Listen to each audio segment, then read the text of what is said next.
Come get on the train. Wait a minute. Hit it. Welcome into the Sports Buffoons podcast.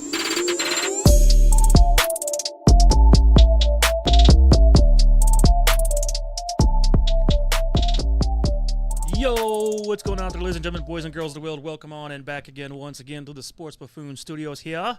After a couple weeks away, we're back again in the saddle, which is nice to have in our lives again. You know what I mean? It always is. Getting back in that rhythm again. Always good times, and a nice Wednesday at that. So, guys, we got Tanner Dawson to my right, Jason JG to my left. How you guys doing? Good. Solid. The best thing that happened to me in the last 2 weeks while we were off was, you guys aren't going to believe this, I bought my daughter her first Bitcoin. She owns her own Bitcoin. Really? She's 6.5 years old, dude. Wow. And I'm so happy for her. She was excited. She actually wanted it. As I offered to buy her some stuff or some toys or something like that. She's like, I want that damn Bitcoin. I was like, wow, that's pretty impressive for a 6.5-year-old to want to do that. But, you know, that was the most exciting thing that happened to me over the last 2 weeks. That's exciting, man. Hey, you never know. That Bitcoin, whatever amount it is right now, that might be an insane amount of worth when she's 26, you know? Just she'll be a multi-millionaire at that point. Yeah, just something for her to be excited about, you know, when she's growing up, is that she has that damn Bitcoin, I guess. As long as she doesn't sell it, you know what I mean? Like, right. When you sell it, that's when you get screwed. She's going to have to hold on to it for, you know, at least 20, 30 years. Yeah, just ain't time. But by that point, it's probably going to be used as an actual currency by a lot of places. So, and it'll be worth holding on to forever at that point, probably. So, I don't know. We'll see. We're not really into that crypto thing too much, but you know, it's got we us just moments. dabble in. We just dabble in it a little bit. It's got us a couple It's got years us ago. We only had moments. Doge on our thumbnails for a little bit. You know, that's Well, all. That's a stupid dog, You man. remember Shiba that? Inus are stupid. I'm serious, man. I'm not interested in ever messing with one of those ever again. I'll put it that way. So if anyone out there still has their Dogecoin, I have do. fun with that. I still have the Dogecoin. Dogecoin. I still have the Dogecoin, but it's not very much. Yeah, I got like Not very I much. got a little bit left as well. So I'm just holding on for dear life at that point. It is I still funny because have the I Doge. wonder, you know, this time around with crypto, with the cycle going through, like, does Mark Cuban still, is he still excited about the Dogecoin like he used to That talk guy, about? he doesn't care, man. Like, nobody trusts that guy anyway. I'm just saying, he's the one that coined calling it the Dogecoin. He's the one that started calling it that first. he did. And everyone started just saying it too. I don't know. I don't know what he's I into. don't know. This is not an investment program, but I do know that Mark Cuban, he told Bill Maher to his face that if you own gold, you're a dumb fuck. Like, he told him that to his face. I was like, okay, well, like at what point are we just deciding who's smart and who's an idiot? You know, nobody really knows what's going to pop. Well, the good news is, guys, coming up in today's show, we're going to talk about something Mark Cuban does own right now, which is those Dallas Mavericks. So we'll get into that Wait, for didn't a he little sell bit. it? What? I'm pretty sure he No, sold no. Or is that- He only sold the majority stake. majority stake. Gotcha. So he is still the owner, but it's minority. Yeah, you're right. Because what's her name? Sint Marshall, SYNT. That's the CEO of the Dallas Mavericks. And Yeah, that's Mark, one of so those. It's one Miriam- of those Chinese people that play so- baccarat. all the So Trying to time. sold off Mark the- Cuban owes 27% oversight of basketball operations. Okay. And there's two other people that own 69%. Nice. Of the ownership, and there's Mary Stanton that was fourth. All right. So well, there's still some ownership involved. a little guess. bit involved. It's not fully it's on not him. a full NBA team. It's just a part of an NBA team, I guess. You know what I mean? So, anyways, we'll talk about that, and of course the current series as well as our thoughts on the finals here in a little bit. But before we kick it off with some baseball talk, as a matter of fact, finally, why are we talking baseball? And we have some good things to finally say for once. Tanner, what you sipping on? I got me a Diet Dr. Pepper, guys. The DDP. All right. DDP. And, Jason, what you got? Got the On the Rocks brand old fashioned. There you go. That's not bad stuff. I think I've had it before. It's pretty decent. I'm just doing a little of that Voodoo Ranger hard tea again. I like that it's not carbonated. That's typically why I have one of them Okay. lately. 'Cause the carbonation sometimes, man, I just get tired of it. You know, Mike, you just mentioned the DDP. Yeah. Guess what I got working? The N64, baby. Oh, the N64 is working. I got my N64 Wow. working. I was playing Smash Bros. The other day. I got Donkey Kong 64 in there as well right now. So I just got to kind of clean off the little ends there of the game chips, and we're good. Now, is DDP on that game you have, or because it was that? I got 3 of them. So he is on the WCW versus one. NWO. Oh, there you go. Okay. Do you have Nitro? Gosh, man, I got 3 of them over there. I think think he would be on Nitro for sure. I might have Nitro, but yeah, I got. So I got 3 of them. But yeah, speaking of, I just wanted to mention that to you. Did get it working. Sometime we'll have to do some diamond cutters. And, yes, we will. Some spears. Get on that. Yeah. Some Wolfpack. Here we go. That'd be fun. Let's check it out at some point here soon. All right, guys. Well, let's get into it for a bit. I'm pretty excited, man. I've finally I've been watching the Bally's. Something that I've neglected for a long time. They've been wanting us to subscribe to this Bally's thing for years. So you bought in? Well, I'm not paying for anything. So I tell you that much. But I have Bally's and I've been watching it. But they've been wanting us to buy into this for years. But why would I buy into something as a subscription that's just going to make me sad all the time? And so I thought, what's the point of that? Why would I pay money, $20 a month or whatever it is, just to be upset at our stupid baseball team? Well, that's not the case anymore, you guys. Now there's something to look forward to every damn day and something to be kind of excited about. Royals had an awesome 8-game win streak and then had 3 losses in a row. But hey, looks like we're back with Seth Lugo getting another victory against the Twins today. And they got one more game. They lost the series, but they avoided the sweep. So right. But hey, I'm going to take what's going on right now. I mean, the team itself is playing really well. And even one of those games, it looked like they're about to come back here in the 9th inning. I mean, they've been fighting and battling each and every day, even in those few losses we just had. And this is a team that's definitely not going to lay down and give up. I think, hey, man, they're 35-22 now, which is amazing. Best record they've had in a long-ass time at this point in the season. Wasn't it they set a record of wins in May? I believe it was. Their most wins ever in May, in the month of May, I believe. So they lost. So 1, 2, 3, 4, 5, 6, and then the 3 games, 7, 8. Mm-hmm. So 8 times in May as we're going out.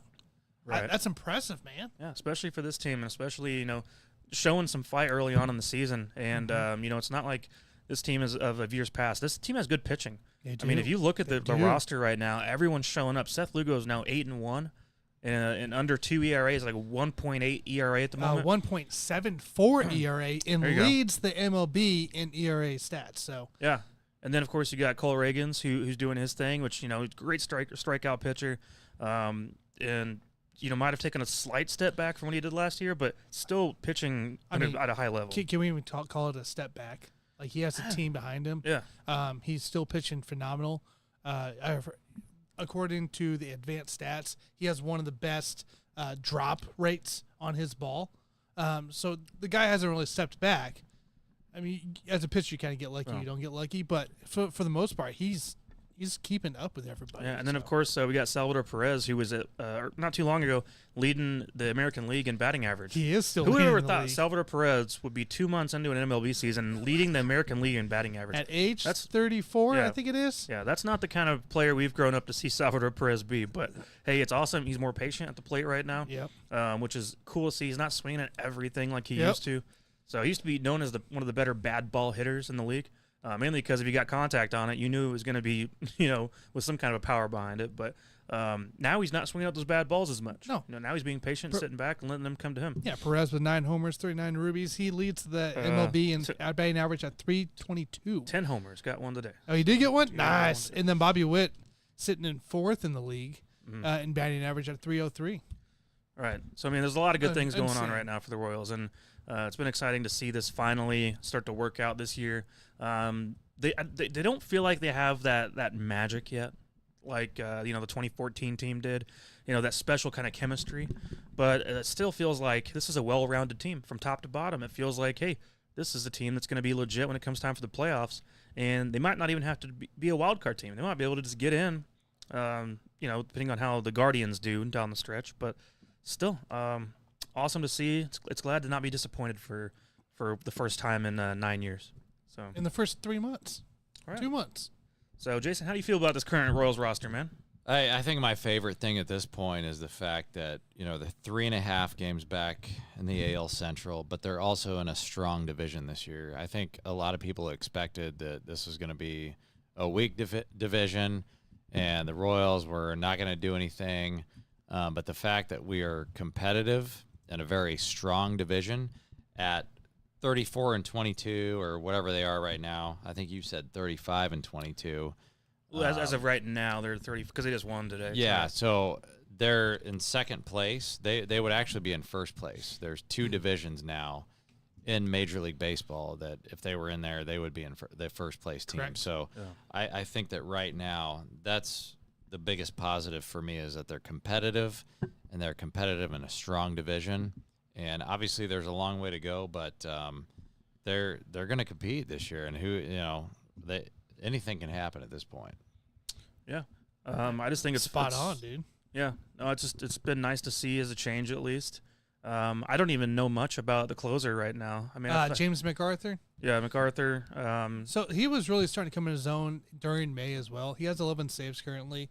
But I mean, you got to think the Royals though through April they were experimenting of who exactly should close out this for this team. They didn't have a set closer. Now it seems that MacArthur has finally taken ownership there. He's through 23 innings already, 28 hits, 12 runs allowed. There are 10 earned runs and 4 home runs given up.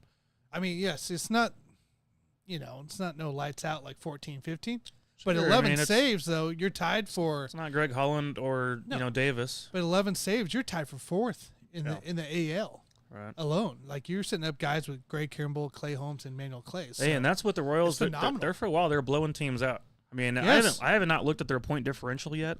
Oh, I can tell you that. Jason, if you know, let us know. But I got a feeling that point differential on the season is pretty nice. What's your number? What do you think it is? I think the Royals right now are plus 30 in point differential. What's your number?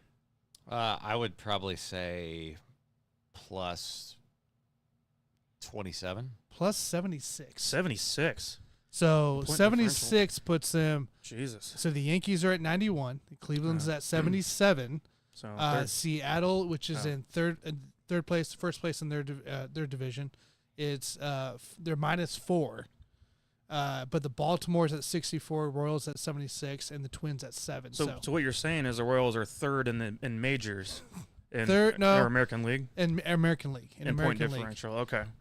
If I had to do majors, they're closer to like 4th or 5th, which is still really good. Yeah. The only teams higher than 76 is actually the Philadelphia Phillies, the Cleveland Indians, and the New York Yankees. So. Yep. Yeah, that's good stuff, man. Well, we'll see how things play out as time goes on. Yeah, I mean, it's stuff to be excited about. I don't think we want to jump the gun too soon, but I mean, the odds show there's a good chance for some October baseball. So, or at least September, anyways. Knocking on some wood over here. We'll get some September, and then we'll see about October when the time comes. Let's just make it to July with the winning record. That's I'll be heading out to the game myself this coming Sunday. Oh yeah. Going to see them play the Padres on yoga night. So there'll be some stretching going on by a few people. I'm not sure who that's going to be yet, but it's going to be fun. Don't you normally do yoga night, or is it the morning thing they do? I haven't done yoga in a while. I was going to say but you used to go out to Kaufman though. Yeah, you and your I did it once. It was great. I mean, it's great that I can say that I was on the field out there, and I was also on the field at Arrowhead. That's pretty cool. Yeah.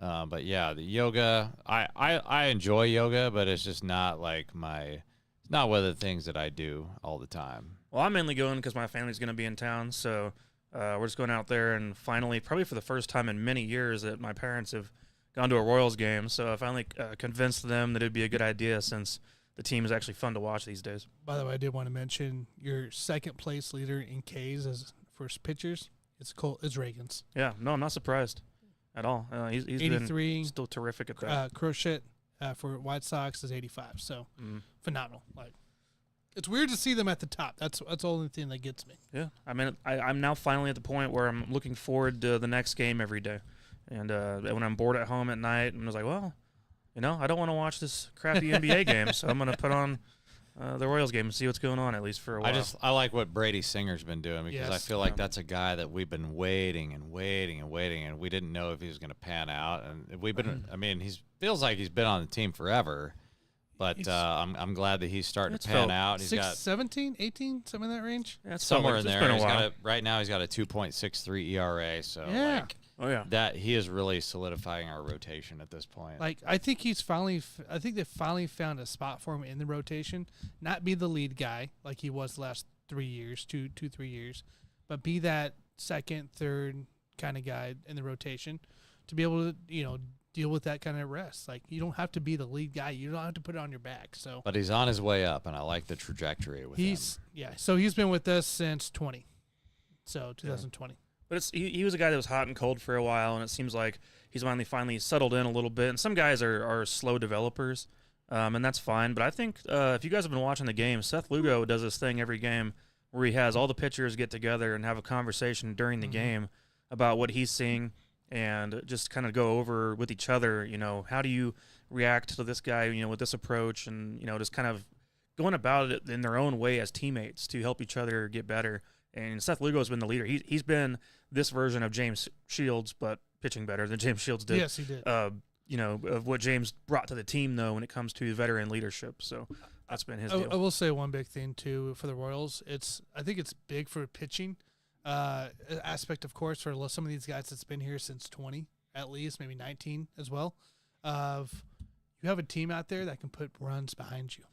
Like it's not just you having to stop and minimize it down to 1 to 2 runs allowed. Like you can give up 3 runs, still be in the game and still win. Like that's the biggest thing I think for what's his face Senior that's going in this season, knowing that, and Bubick even of knowing like, hey guys, we don't have to put this all on our back. We have an offense. Do what we can. Offense will take care of us. Yeah, without a doubt, man. Well, guys, there was some other interesting news in baseball that just came out recently.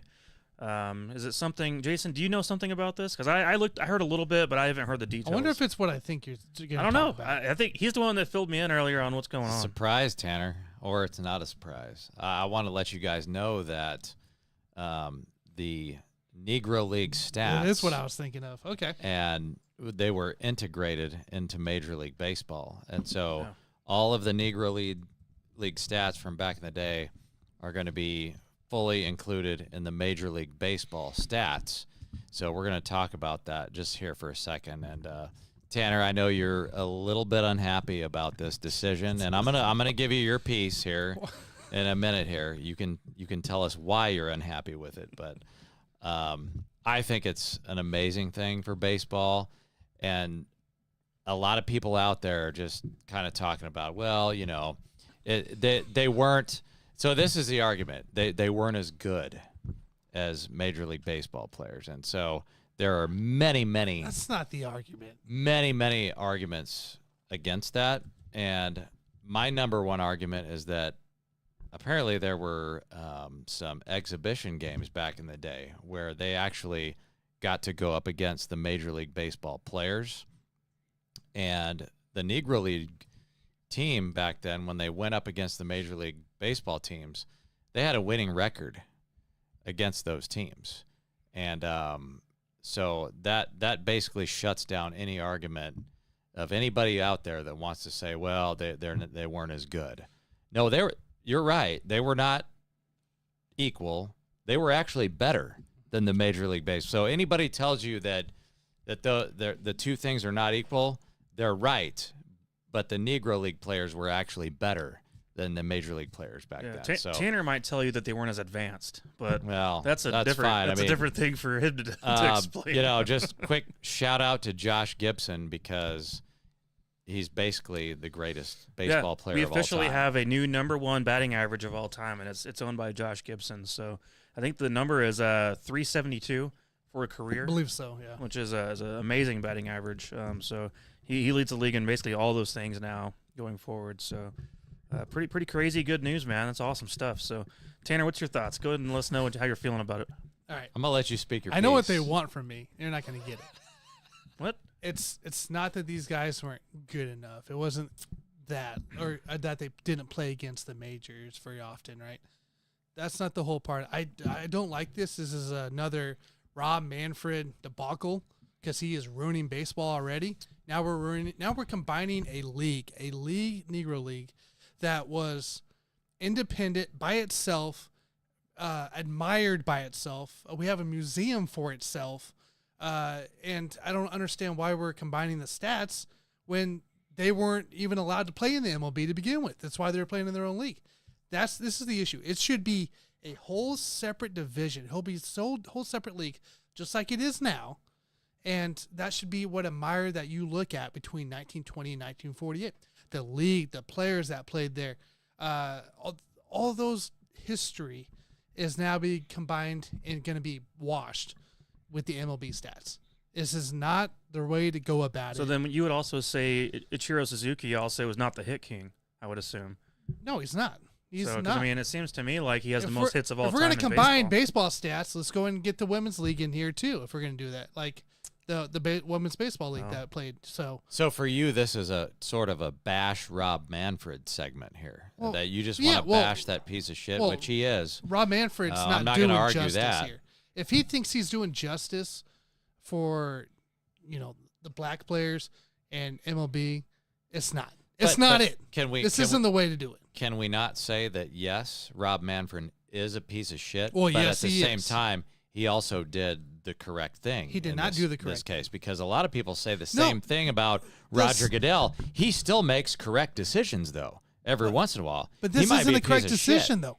Now it's going to be, instead of the museums you walk into the St. Louis Hall of Fame, they have a specific section for the Negro League. And they talked about the history with the Cardinals. They talked about all the different stats. And now you might walk into a museum one day, and it's just going to be mixed in with everything else. And it's not going to look as presentable. It's not going to be as important as it should be for the Negro League. The Negro League was made for a reason due to the unfortunate stuff that we had back in the U.S. back in 1920 and 1948.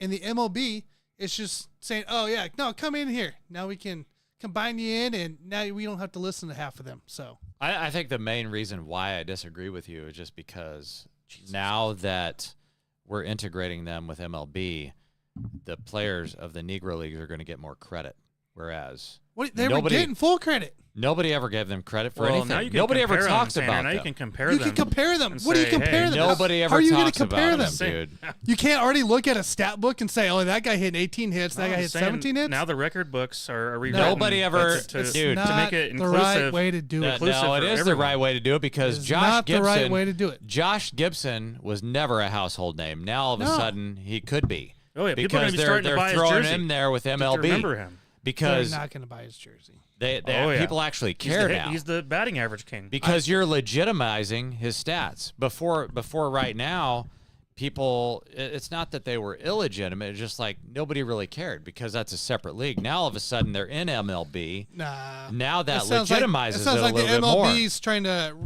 make repercussions for what they did back then. And now they're capitalizing off of the Negro League and everything that they've built over the years. The only thing I'll agree with you on is that Manfred is a piece of shit and he's trying to make a name for himself. That's the only thing I'll agree with you on. What it is. But he made the correct decision. He did not make the correct decision. Every once in a while. Because that was an important league. That was history, man. Every once we're going to go to the Negro League Museum. Man. We're going to go down there and talk to some people and see if they're proud of what's come over the last 24 hours. I don't even think it was just his decision. I think that he probably had a little bit of people that in his corner that were talking to him about it and helped him make the correct decision. Yeah. So I'm not even going to give Rob Manfred credit for this because he is a total piece of shit. But someone else was telling him to do this. I will give credit for the people that he's got in his corner that helped him make the correct decision. But my for opinion, me, I don't like it, it, man. I don't like it. I knew you didn't like it. That's why I brought it up. Not because of the reasons you think it is, but because it should have been left by itself, just like it is, so you can focus on the history that it was. But nobody ever focused on it. That's the whole point. You tell me now you didn't we should be focusing. You didn't on walk it. over to the Negro League part of it, and no, you didn't look at all the names the and people. stuff? If you don't live in Kansas City, St. how Louis, many people Milwaukee. do you think traveled?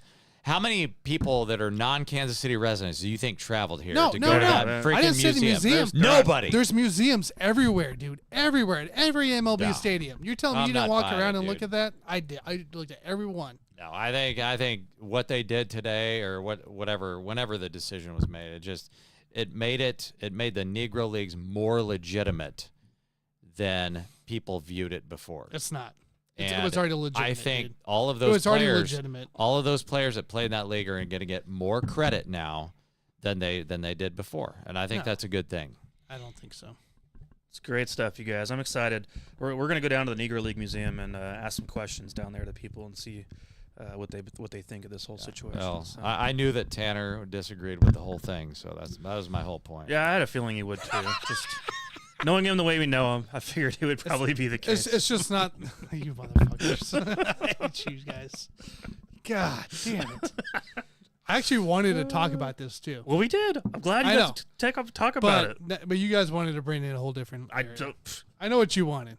I didn't give it to you. We just had a feeling you might not like what I didn't give it to Tanner, you. what are you hearing from your insiders in the major leagues right now? What do they think? I haven't talked You to haven't them. spoke with any of your sources in the major leagues? No.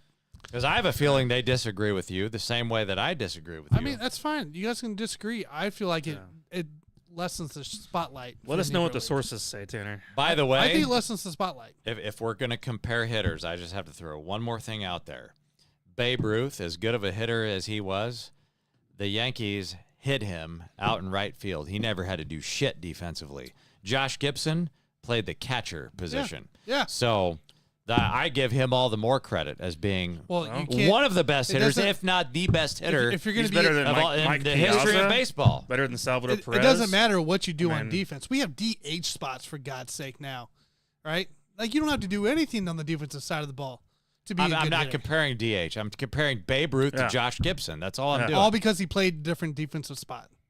That's exactly what you just said to me. Because Babe Ruth played right field, dude. Do you really think those guys have to try hard in right field? Josh Gibson was the better player. Jose Guillen played right field. The better player. The better player. Thank you. I'm glad you finally admitted that, Tanner. You're starting to come around. All right, we'll get him on the same page eventually. It takes a lot of talking for someone to get on the board with all this. It's 2024, man. Come on. 2024. Come on, man. I'm just letting you know. So I want the spotlight still on them, dude. Hey, yep, that's what's gonna happen. So, all right, guys. Well, what are you doing over here? I don't know what you're looking at right now, but we're not going to go there. Dude. We're not going there, Starsky. I appreciate the feedback. Let's move along here to today's hot topic, which is about the NBA Finals coming up here soon. The playoffs are not completely over yet. We still have one more game to go, but as you guys know, the old stat that no one has ever come back from being down 0-3 in NBA playoff history. Correct, guys? Yeah. Correct, but it's happening in other sports. It's happening in baseball and hockey. Correct. So we're in the situation right now. Obviously, Dallas is up right now 3-1 over Minnesota. Meanwhile, on the other side, the Celtics took care of business pretty easily against the Pacers. That was to be expected. So going into this series, though, this is a big matchup because these are two guys we talked about just 3 weeks ago, or 4 weeks ago, excuse me. One of our topics was about, whose legacy needed this more going into the playoffs. Whose legacy was going to be, brought to its fulfillment with getting to the finals and with winning a championship. And one of the names that was brought up was Luka Doncic. Doncic. Can't say his name right now. And of course, I think we talked about even. I think we talked about Jason Tatum even as well. And so both of these guys are going to be in this position. Along with a great supporting cast with them as well. But assuming that it's going to become a Luka versus Tatum matchup, who do you think benefits the most from that situation, or whose legacy could be tarnished the most by not being able to get the job done at this stage of their careers? Assuming Luka makes the finals. Right. Guys, here's the thing. We're going to be off for 2 weeks again after today. So the finals will be underway, and so just make the assumption that it's the Mavericks. For now, we're going to assume that's the case. If it's the Mavericks and Luka's in there, it's still Tatum. Tatum has the full spotlight on him. He has to get the job done. This year, you're playing against a 5 seed, right? 5 seed, I think that's what the Mavs are. Yeah. And you're telling me you might lose because Luka's on the other side? Luka has nothing to lose here. He has 0 to lose in the finals. He made it to the finals. He got past his second reach of the conference finals. He went to the finals now. If you lose to the Celtics, you lose to the number 1 seed. Okay? It's plain and simple. Like, that's not a bad loss. That's not a bad loss to a stacked Celtics team. Jason Tatum, on the other hand, now that's a loss that he cannot afford. You have Kyrie, who could play better, honestly. Who could be a little better. I mean, it's now 14-1 in closeout games. And the rest of the squad shows up sometimes. Sometimes they just can't finish it out. But Luka out here consistently puts up 28 or more. He consistently puts up a triple-double, double-double, and the guy just leads the charge. If you're telling me you're going to let one guy essentially beat you on a loaded roster that you went out and you traded for, you improved on this last 2 years, Tatum already has the bullseye on his back. It's just going to be a bigger bullet coming at him if he loses in the finals to either Minnesota or Luka. It doesn't matter which one they play. He has to win this thing. So I think when we're talking about legacies and which players will be affected the most based on what happens in the finals, I mean, we're talking about 4 guys. It's either Tatum, Jaylen Brown, Kyrie Irving, Luka Doncic. So you've already said Jason Tatum. Tatum for sure. Mike, who do you think is going to be affected the most based on what happens in the finals this year? Yeah, so my main issue with the situation is that we've seen Tatum in the past have these moments in the play, because he goes to the playoffs every year, has these moments in the playoffs where he just falls apart and does nothing. It's like he just disappears all of a sudden, and they need him in big moments, and all of a sudden it's like the guy just falls to become a very, very average basketball player who just can't get it done. And that's kind of been his MO in the playoffs over his history at this point. And so I see him with that situation, something that's kind of that monkey over the shoulder, monkey on the back type of situation. He wants to get that off of him. Meanwhile, Luka, on the other hand, has been a guy where, I don't necessarily believe he's always had the best teams around him. I think at this point, his team is terrific. I think Kyrie's playing at a really high level right now, which is great to see. But Luka's also younger. I mean, Luka's got a long ways to go, and I think his comparison, in a lot of ways, has been with our guy over in Denver here for the last few years. Joker. So I think the comparison there between Luka and Joker, as far as is Luka ever capable of becoming that type of dominant type of player on the court? And hey, I know as a Suns fan personally, Luka pisses me off because the guy's good, and he's killed me a couple different times in the postseason as a Suns fan, and he just turns it on, and it's like and he's a cocky SOB about it too, which drives me nuts. But I think that this guy has a long ways to go if he does drop this series and as the 5 seed. But Tatum, to me, is the one whose legacy could be destroyed if he doesn't get the job done this time. And that Celtics team is not going to be around forever. I mean, I know they got the similar cast that they've had for quite a few years now, with Horford and Brown and all that. But you improved though, right? You went out and got Porzingis. You got what's his name, point guard from Drew Holiday. Drew Holiday. Yeah, Holiday's done a good job. You got rid of Robert Williams, for God's sake. That's what you needed to. But that won't be here forever with that team. So no. I think you got to take care of business now. If you're Tatum and you don't do it now, it's over. Out there. Yeah, it's over for him at that point, in my opinion. So Jason, before you go, I just want to make sure everybody's aware of this here for Tatum, because I want to hear what exactly the big bullseye is. Boston's first round, no Butler. Boston's second round, Donovan Mitchell barely played. I think he played 2 out of the 3 games or 5 games. And the Indiana, Tyrese Halliburton misses the last 2, right? And they almost won. But you're injured superstars on all 3 phases. Now you go in the finals where both teams in the West have battled against superstars. But either team. If I'm a Celtics fan, I could just as easily say we didn't have Porzingis. I can make the case that this is a big Porzingis isn't four. the leader of your team, dude. Drew Holiday is a star player now that already has a ring. Not the leader of your team. I can make the case that Drew Holiday has the most to prove here because he could get a championship ring. He already got a ring on 2 different teams. You don't need it. Doesn't matter for him. I think as a team, the Celtics have everything to prove, but I can't pin it on one player. That's the difficult thing with the Boston Celtics is that we don't know who the best player is on that team. No, You think it's Jason Tatum. It's not. You know why? It's because supposed to be Jason Tatum. He shoots like shit in the playoffs. He can't shoot in the playoffs. Who's getting paid the most? And by the Who way, has the most spotlight? Jaylen Brown, who's the better defender? Jaylen Brown's a better defensive player. Jaylen Brown's the better player. So if you've but got you can't put it on him. If you got all this ammunition, I can make the case this is a big four right now. If they get Porzingis back, this is a big four. Today, so I mean, Drew Holiday is a star player. Jaylen Brown's a star player. I mean, it's a joke that he didn't make third team All NBA because Jaylen Brown's a better scorer in the playoffs than Jason Tatum.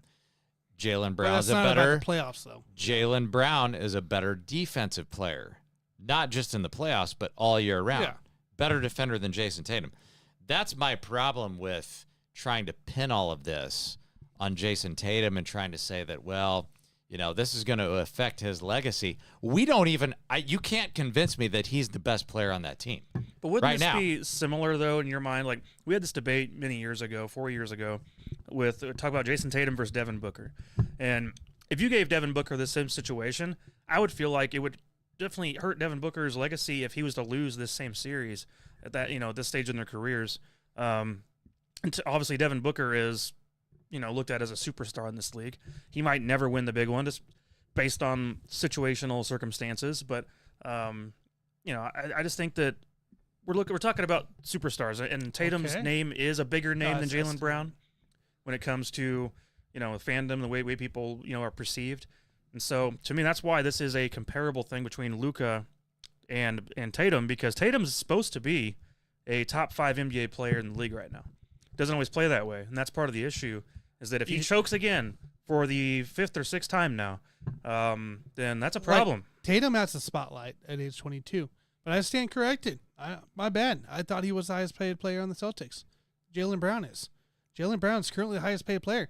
So you can make the case that Jaylen Brown has more to prove. In a way. Like, it is Tatum because he has the relation with Kobe and everything that was leading up. The expectations of his career coming into the situation, it was that he was going to be a superstar. Correct. And he puts up big numbers sometimes. But we're talking about a guy that's 26 years old now. He just signed a big extension to stay in Boston.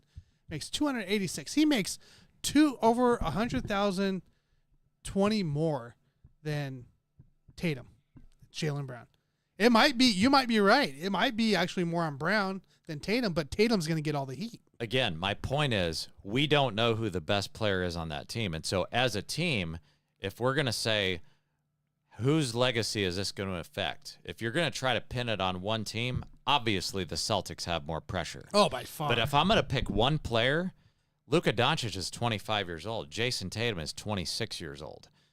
I'm going to give you an unpopular opinion here. The one player out of the 4 superstars in this final series coming up, the one player that this is going to affect their legacy the most is Kyrie Irving. I knew it. Because he is not 25 or 26.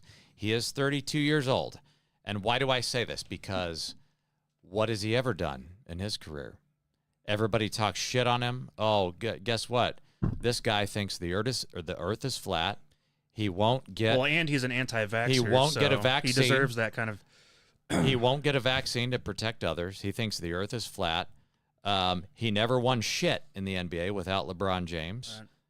And, oh, by the way, he's never won anything except for I thought that Uncle Drew was a good movie. Yeah, that's what he's known for is Uncle Drew. Probably also a right winger, too. So I thought it was a good movie. What can you do? But he's never going to get credit for anything. And so I think Kyrie Irving, and oh, by the way, he couldn't accomplish shit with Jason Tatum and Jaylen Brown on that same freaking team. That's right. So he was on the Celtics with those two guys. So now all of a sudden you get to go up against your old team. You're 32 years old. You never accomplish anything in terms of championships without LeBron James, except, some would argue, no names mentioned, JG, that you won the championship with LeBron because you made the game-winning shot in, 2015 or with the Cavs. So I'm the only one. I'm the only guy that gives him credit for that. Nobody else gives him credit for anything. He didn't get credit for so shit, for me, legacy-wise, Kyrie Irving has the most to gain, and to be quite frank, if they don't win the championship this year, I mean, you want to talk about a decline. That Kyrie, you're never going to hear about Kyrie ever again because he's a small guard. And what happens with small guards in the NBA? They go down fast. So let me throw a name out here. Let's say Dallas makes it to the finals. They lose to Boston. Is Kyrie now the next Chris Paul? Next Chris Paul. No, Well, Chris Paul, I'm not going to go there. Chris Paul never. A veteran point guard that comes in and he can never accomplish it. So you can't go that because Chris Paul literally falls apart in the playoffs. Yeah. Like becomes just this little turd that can't do a damn thing right. And Kyrie at least has, as to your point, made that game-winning shot in the finals with LeBron.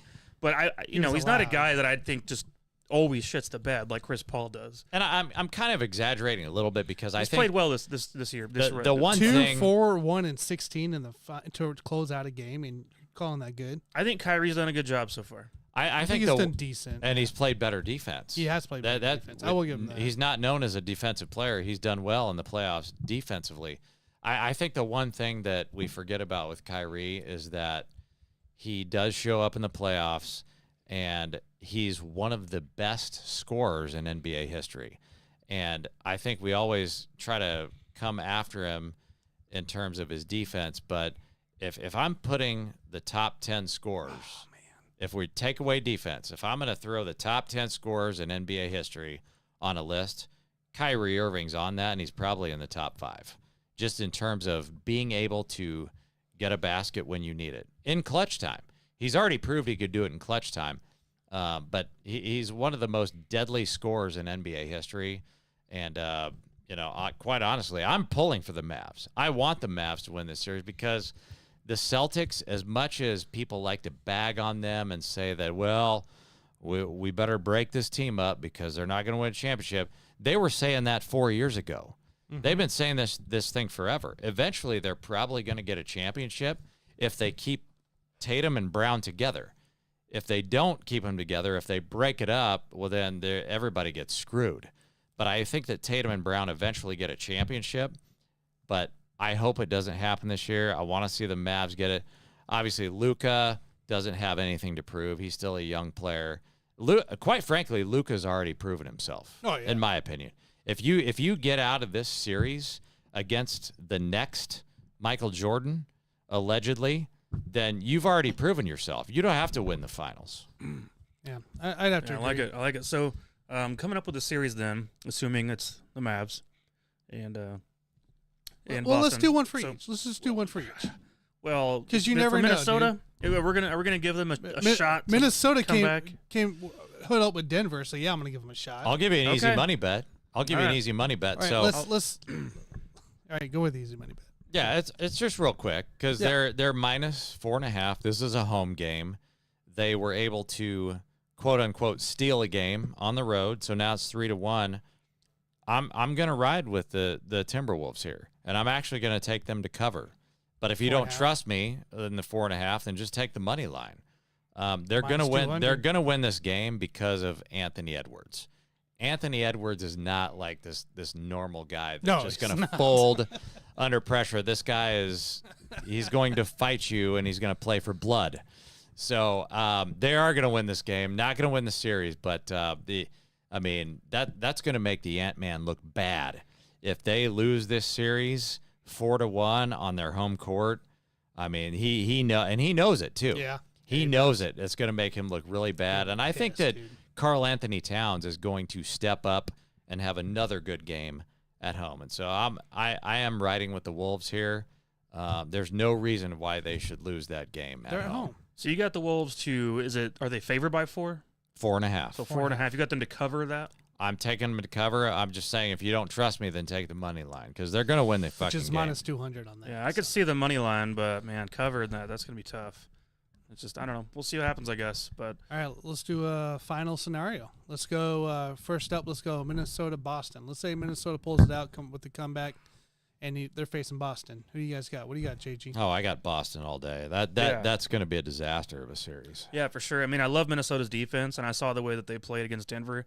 And it was awesome, but I mean, to me, a Boston-Minnesota series, I just think Boston has way too much talent against that team.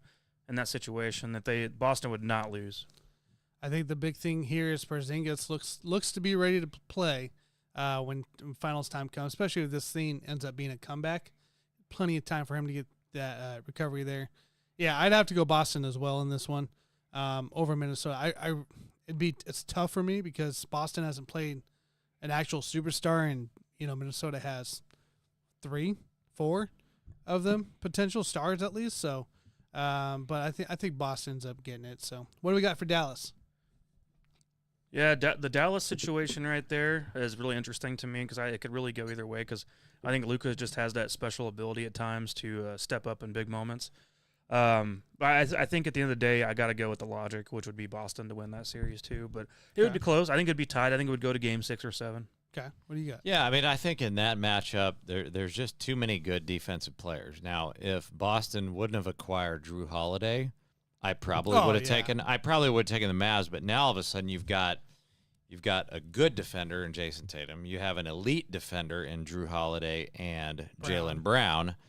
And if I don't even care if Porzingis is back because they had a much better record in the regular season without Porzingis than with him. So I don't even really care if he comes back. I just think that I've been riding with Boston basically since the playoffs started. And if they go up against the Mavs, there's too much defense. And I give Kyrie Irving credit again because he's been playing really good defense versus what he normally does throughout his career. But with Boston, there's too many people that can make stops on that team. That's why I'd ride with the Celtics. So January 22nd matchup, Celtics won 119-110. And then they also beat them March 1st, 138-110 as we got closer. And it looks like that was the final matchup. So here's my deal. I'm going to pick Dallas in this one. I think Luka, if he gets to the finals, it's game over for these guys. It's game over for Celtics. You missed out on Jimmy B. You missed out on Donovan Mitchell essentially half the series. And Tyrese Halliburton ended up getting hurt in the final 2 games. You ain't played against anybody, dude. Now you got to go against the best solo person left in this finals. Luka's going to destroy them. Not enough firepower on that team. Maybe not enough maybe for the team, but I think Luka does enough like he's doing now. I hope you're right, Take man. care of it, Dan. I hope you're right because I want the Mavs to win because you know what happens, don't you? Then Kyrie gets credit for winning a championship without LeBron, which downgrades LeBron's legacy because LeBron couldn't even win that championship with Cleveland. He needed Kyrie to save his bacon. I will say if Minnesota gets in the finals, Boston should automatically win because they have a KU player on their team. They got Svi on their team. And last year, Ryan Braun was on the team for Joker, winning that series. I think the year before. Christian Brown. Yep. And then I think the year before there was a KU player. Dallas has a KU player. Markeith is on there sitting on the bench. So, I mean, if Dallas and Celtics get in there, the KU theme's blown out. It doesn't matter which one. So, but I always like the little KU story for player because it always seems to happen in the finals. They win. So Markeith is just lucky that he doesn't have to get clocked in the back of the head by the Joker again in the playoffs. That Joker taught him a good lesson. Oh, yeah. Fun moments over there. All right, guys. Well, I got one more thing I want to bring up. It's probably stupid and silly, but LeBron's son is going to the NBA from the sounds of it, and I'm curious where he's going to end up. Mr. Bronny James. Now, he's being very selective with who he's visiting and who he's working out for or whatever. It sounds like it's only down to 2 teams, and we have the NBA draft not too far away. Now, and he won't sign a 2-way deal. It has been rumored that only the Phoenix Suns and the LA Lakers are the only teams involved with the potential that Bronny James is willing to work out with, or that he will entertain at this point in his career, in his young career that's done nothing. He's already, making these demands basically, and, only willing to participate for certain teams, which he should be thankful he's being drafted in the first place. But I will say, where do you think the best situation is for Bronny? Because the old rumor is that whatever team ends up signing and drafting Bronny James could also get LeBron James as a package. And so on a cheaper deal, if it's not the Lakers, assuming he doesn't go to the Lakers, where would be Bronny's best fit, and how would you get LeBron to whatever team that may be? Phoenix has a pick this year in the first round. They would have to trade down because nobody's stupid enough to take Bronny in the first round. So correct. Phoenix has no picks. They literally have no picks. We looked this up earlier, Mike. It's pretty bad. So they would have to trade down, get rid of that first-round pick, and still pick ahead of the Lakers, and then draft Bronny. And then what would have to happen after that is that LeBron would have to demand a trade. Say, hey, I got you guys a ring. I don't care what you have to take to send me to Phoenix. I'm going to go to Phoenix. And it would certainly be Bradley Beal. It would certainly be either Grayson Allen or Nurkic. But the problem is that the Suns don't have any other assets to give them. And so I don't know how that would work out, but I could see a situation where LeBron just forces his way out of there and goes to Phoenix and plays with Bronny in Phoenix because if Phoenix trades down and still picks ahead of the Lakers in the second round, then the Lakers are not going to have a shot at drafting Bronny James at that point. Yeah, do you think, Lakers are at 55 in the second round. Right. Yeah. So but Phoenix should trade down to 54. Right now, Phoenix picks 22nd overall. That's Golden State. Yeah. Well, they could trade with anybody. I think what they 50. could do is you could trade with the Pacers, who have back-to-back picks in the second round, 50 and 51. Okay, get that might the value be a good there, idea. and you'll be there. But I mean, either one of those teams could get him. I think even then, the situation that would happen basically at that point is like you're literally as the Phoenix Suns, you're wasting another draft pick for the sake of getting LeBron for 1 year. Yeah, is what you get out of this, with the assumption a better Kevin Durant, that LeBron, Durant, and Booker can all make the magic happen. But I don't mind it. Well, Beal would be gone. I don't is he mind a 1 year it. deal? I thought he. What I'm saying is Beal would probably be part of the trade. I thought he was a free agent, wasn't he? Brian? No, Beal's back. Beal's gonna be back. No, LeBron. Oh, LeBron. You're saying LeBron's a free agent right now? I thought he was. I thought he was on the Well, UFA. that's news to me. If that's the truth, I don't know about that. Hang on. Yeah. 2020. He has a UFA. So he's a free agent. 25, 26. Okay. So they can just sign him. So they can do whatever. Yeah, so all along, I was thinking he was under contract still. No, into this. He's a free agent.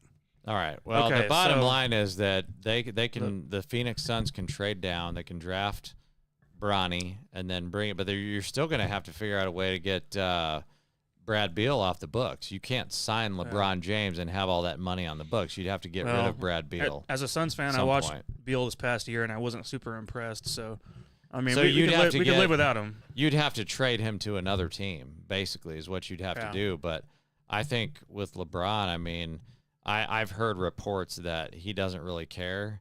He's put it out there that he doesn't care if he plays with his son or not. Right, that's total bullshit. Even though we know he's going to play, he's been holding out this whole time. When you say that means that's the only thing that matters, because he knows in his heart of hearts that he's going to retire after next year. And that's why 1 more year. And everybody says, "Oh, Bronny needs to come back and go back to college," which is true. But LeBron is kind of moving the needle on us. But that's on why this thing Bronny's because he going does pro. want to play. Bronny's going pro because he knows his dad wants to be done after 1 more year. Yeah, and I think his dad probably also knows that there's not very much benefit for him going back to USC because he's not that good of a player anyway. And the reason why he's not that good of a player is because he had a cardiac event, and when you watch the film before and after the cardiac event, he's not the same player. And so if you have a guy that's not a prospect, I seriously don't believe that going back to USC for 1 year, 2 years, 3 more years, it doesn't freaking matter, dude. That's not going to help him when you're not the same player that you were before the cardiac event. And so I'm actually kind of in LeBron James's thought process here in terms of, if my son's not going to make it in the NBA anyway, then we might as well just go ahead and get him drafted, and I'll go play with him now, get it out of the way, and then I'll just retire after next year. Yeah. So I don't know. Now that Tanner, I don't know why. You and I talked earlier even. I don't know why we both assumed he was still under contract for 1 more year. No, he's Lakers, not. But here's my hot take of it all. He doesn't get drafted at all. I don't think so at all. Like, you're already down there for the hype for the Lakers because LeBron, to try to keep LeBron there. You have 2 forfeited picks. There's too much talent that's better than Bronny. Yeah, that's not going to happen. I don't think Bronny gets picked. Well, Tanner, anyways. The thing is, a team knows they can get LeBron for 1 year if they just take Bronny. Yeah. You're basically throwing away the draft pick because you know LeBron will be there. But if there is any hype that teams are going to go get him, it's going to be 46 through 51. That's going to be the Kings, the Spurs, the Magic, the Pistons, and 2 Pacers picks. There's no way that he just goes undrafted altogether. That's my hot take. I'm just saying that's my hot take. You're basically drafting LeBron for 1 year when you do this. That's my hot take. And so a lot of teams feel like, oh, if I can get LeBron for 1 year, that's going to be enough to put me over the top. Your last 3 picks is 56 Memphis, 57 Denver, 58's a forfeit, 60's a forfeit, 59's Dallas. And that's with the Lakers at 55. So I think if he goes anywhere, it's going to go to a Dallas would pick him. I know he would. At 58. I think it'd be a franchise that's looking to develop, but yet not send him down. It's going to be Sacramento, Spurs, Magic, Pistons, Pacers. I think those are I don't think any of those teams at the bottom give a shit except for Dallas and maybe the Lakers. But well, yeah. The right now Lakers are projected Bronny, which is if Dallas could get him, that's very interesting. If Dallas took him with the last pick of the draft, him and Bron, then all of a sudden you bring LeBron, and then what do you do at that point? You get rid of Kyrie, I guess. I don't know. Let's see. Yeah, you get rid of Kyrie because you got to get Kyrie off the books. I would take Kyrie with the Suns, but I'd be able to have to go. Oh, it's going to be a shit show, whatever happens with Bronny. Well, here's the thing with the Suns is that they know that after this current phase with these guys that are there, they're about to suck ass for a long time. The Suns are about to.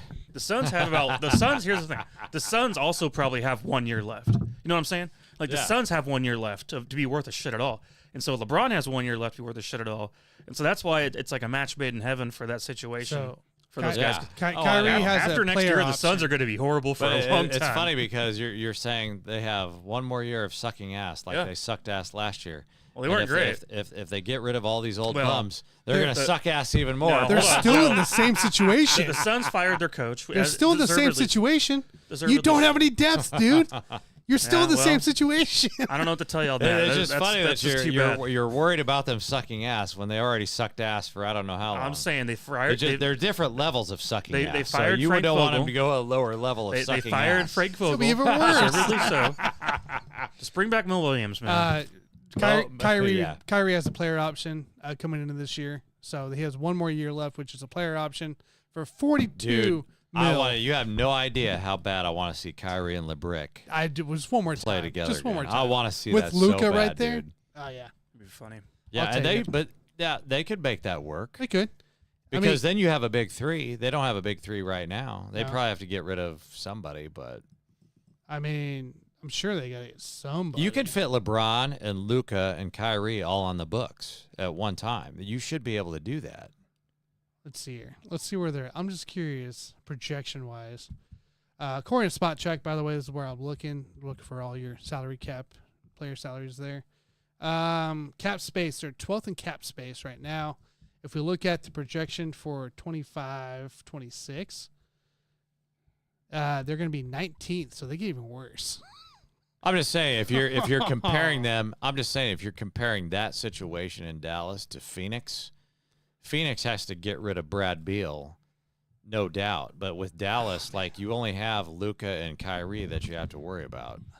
You could bring LeBron onto the Dallas Mavericks. That'd be pretty cool. I guess if you actually get rid of Tim Hardaway Jr.'s cap hold somehow and go from there, this looks. I don't. Nobody cares about Tim Hardaway. They'll cut his ass. That's his cap hit. It's 24. Like even if you cut him, it's 24 mil.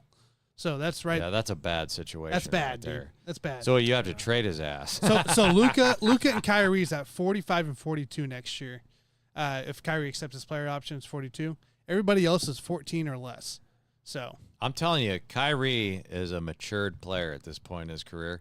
I think he wants to play with LeBron again. I don't think he would mind. So because everybody thinks he's matured because, he doesn't talk about flat Earth anymore, and he doesn't talk about not getting vaccinated and all this shit. He's just playing. He's just playing ball, and he's very effective offensively and defensively right now. So yeah, I don't know. It looks rough for a financial right here. So, but Bronny wouldn't even work out for Dallas anyway, so it doesn't even matter. No. He only worked out for 2 freaking teams. Dallas and so, I mean, I'm going to laugh my ass off if some rando like Memphis drafts his ass. I'll laugh my freaking ass That's what I'm saying. See, that would be hilarious. I think somewhere between the Kings and the second Pacers. Dude, if some random ass team does that, LeBron's gonna be pissed. I hope it's Detroit Pistons. Oh, that'd be hilarious. Yeah, I hope it is. I do. LeBron would be pissed. Who are those teams at the beginning of the second round? I want to take I got a look it right at here. that list I'll tell quick.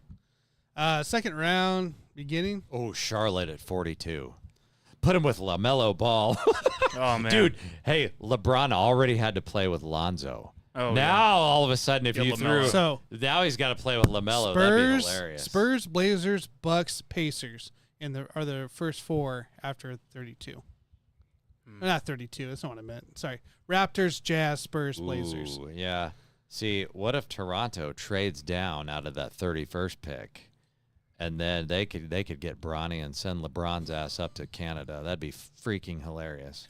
I would love that shit, dude. You don't have no idea how bad I'd love to what see day's that the NBA shit. draft again? NBA draft is I can't remember. It's coming up in about a little less than a month. Yeah, June 26th. Yeah, a little less than a month. So, yeah, that'll be fun to see unfold. I'll actually be interested in the second round of the NBA draft for the first time ever. I just think the bottom line here is that it's very sad to see how much that cardiac event wrecked Bronny's career, because It really did. he was a different player before that happened, and he was certainly a prospect before that happened, and now all of a sudden it's just people don't really consider him as being a prospect anymore. So that really saddens me, because LeBron James is your dad, and I think the whole world wanted to see Bronny be a significant player in the league, and I just don't see it happening at this point. Ran across Furphy. He's staying in the NBA draft. So Who? Furphy, Okay. KU 3-pointer. Yeah. Yeah, I'm sad to see that. I wanted to buy his jersey next year. Furphy for free. Kevin McCullough's projected to go to the Blazers. Second round. That'll work. I mean, you're going to what do they call the Blazers? NBA purgatory? Yeah. Furphy would. Didn't Thomas Robinson play for the Blazers at one point, didn't he? Yeah, he did. He did. It was bad. It's where players go to die. Furphy's projected Portland. Minnesota in the first round, so I could see him and Ant-Man. That'd be cool. Yeah, that'd be pretty cool. All right, guys. You have any final thoughts before we get out of here, and we'll be back in a couple weeks? Where do you want Bronny to go, Mike? Lakers? Suns? I like to see a circus, and I like to see A just circus show. Pistons. So whatever is going to be the craziest Washington. spot for that to happen is where I want him to be. Tell him to go play with Draymond in Golden State. Oh, If dude. someone, Could you imagine LeBron having to play with Jordan Poole? Oh, dude. I would kill for that. I You would kill to die see for it. that. I'd go buy tickets to those games. yeah, I don't know, man. Honestly, Jordan Poole be sitting on the sideline looking in LeBron's eyes, be like, "This is my team. This is my team." Yeah. That'd be great, dude.